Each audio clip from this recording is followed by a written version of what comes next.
وای مامورم وای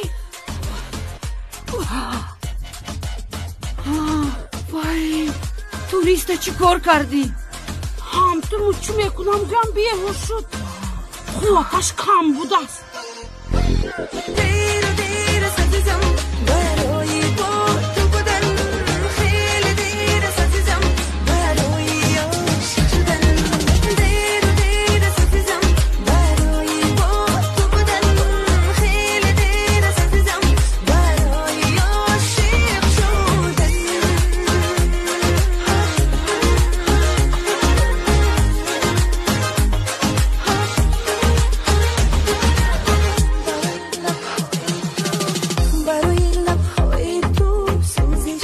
خبرداری که تو را از دانشگاه خارج کردن. گیر عینکت را.